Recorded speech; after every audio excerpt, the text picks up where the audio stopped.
It's Friday, the 27th of January, 2023. Welcome to the Fast Five by Fear and Greed, where we give you the top 5 business stories you need to know in just 5 minutes. I'm Michael Thompson, and good morning, Sean Aylmer. Good morning, Michael. Sean, 5 stories, 5 minutes. Let's jump into it. Story number 1, Prime Minister Anthony Albanese says there is no discussion or plan to change the date of Australia Day, and rather than debating the date, people should instead support the Indigenous Voice to Parliament plan. He said the plan is a step towards national maturity and reconciliation, while Albanese conceded January 26, the anniversary of the first fleet's arrival in 1788, was difficult for some people. He urged support for the Voice referendum due at some point this year, saying it will improve recognition of Aboriginal and Torres Strait Islanders. Now, as a nation, I think it's fair to say we're very unsettled about holding Australia Day on January 26, and we saw that yesterday. There were plenty of protests in several cities around the country. Melbourne seemed to hold the largest protests, with estimates of tens of thousands of people marching. The debate over the Voice added heat to some of the rallies. Green Senator Lydia Thorpe, who is Indigenous, addressed the Melbourne rally saying there's a war between the government and Aboriginal Australians. She hasn't actually declared whether she'll vote for the Voice. She suggested she won't. Her concern is that there needs to be more than that vote. There needs to be an advisory body. And just quickly, Michael, there were quite a few business leaders in the Australia Day honours list. Probably the highest profile is Andy Penn, former boss of Telstra, who was awarded an Order of Australia for distinguished services to business, charitable organisations, youth and the arts. The Australian of the Year is Taryn Brumford, a body positive advocate. If you get a chance, read her story. It's a cracker. Yeah, it's well worth it. On to story number 2, Sean, and more on the big inflation story this week. On Wednesday, figures from the Australian Bureau of Statistics showed that annual inflation hit a near 33-year high of 7.8% in the December quarter.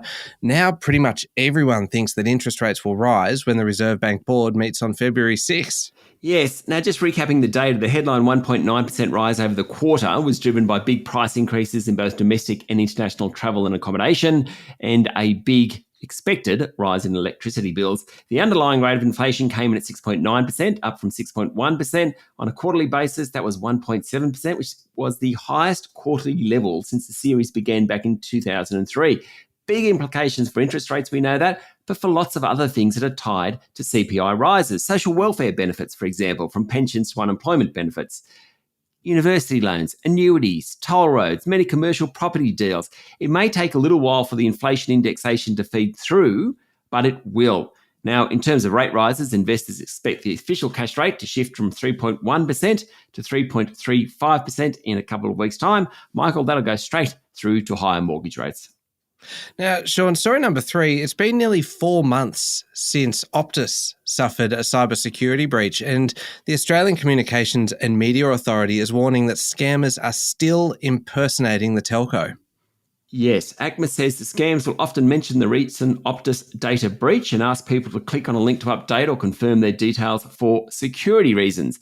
In other cases, emails might look like a payment reminder asking a person to click on a link to pay a fake outstanding bill or update their payment method. The regulator says the message is often urged customers to act quickly, threatening to close their Optus accounts if payment is not received immediately. My advice, be very careful, and if unsure, just ring your provider. They'll tell you whether it's a scam or not. On to story number 4 now, and Elon Musk has made he's usually good for a headline or two, and he has certainly delivered. Tesla's share price jumped more than 5% after the company said it will produce 1.8 million cars this year, and revenue for the December quarter was higher than expected. Yeah, look, the company made $3.7 billion during the quarter. That's profit, up nearly 60% from a year earlier, and a record for the electric vehicle maker. The share price jump was welcome, but remember it fell 65-66% last year. Musk was at his robust best during the earnings call. He said buying Twitter is good for Tesla because it will drive demand, and his follower count of 127 million speaks for itself. He said, and I quote, "The net value of Twitter to Tesla is gigantic." Obviously, not so obvious to me. Musk thinks long-term Tesla will be the most valuable company on earth, and the company has more great ideas and it knows what to do with. He also backed the recent price cuts to Teslas, saying it was important to make the vehicles affordable. Finally, Sean, story number 5, skinny jeans will never die. At least that's what the CEO of Levi Strauss says.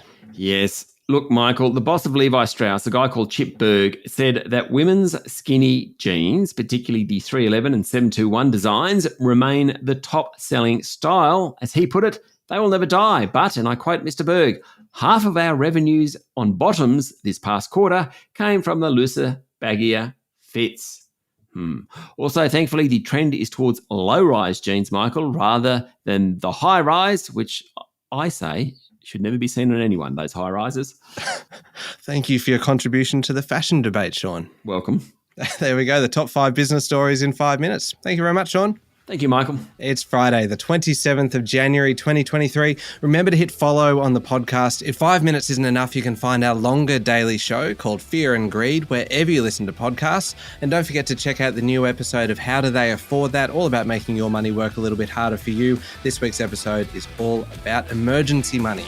I'm Michael Thompson, and that was the Fast 5 by Fear and Greed. Have a great day.